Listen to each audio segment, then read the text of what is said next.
బుడ్డే బాబాయ్, బాబాయ్ అదేం చెట్టు? ఇది గుడ్డేలకు సేర్ అంటారు బాబాయ్. గుడ్డేలు సార్, ఏం చేస్తావు దాన్ని? దీని ఏర్లు తవ్వాలి చెట్టుని, తవ్వి తవ్వి ఏర్లు తీయాలి. తీసి ఏర్లు తీసి ఒక నెల నమలాలి. గడ్డలు లెక్క వస్తాయి గీయనా? ఇగో ఇదే చెట్టు. ఓకే.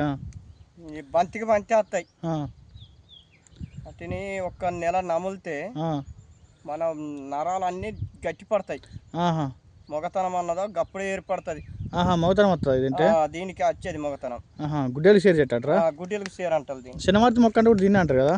దీన్ని అంటారు. ఇక మనము ఎత్త మాట్లాడినా ఇది పనిచేసే చెట్టు అయితే 2 అత్తుల మీదనే. తవి చూద్దాం మరి. తవ్వాలని వచ్చిన. ఓకే ఫ్రెండ్స్, ఈ వీడియో మీకు నచ్చినట్లయితే లైక్ చేయండి, షేర్ చేయండి, ఫాలో చేయండి అకౌంట్ని. పార్ట్ 2లో దీని గడ్డలు తవ్వి చూపిస్తాం. చూపిద్దాం చూపిద్దాం బాబాయ్.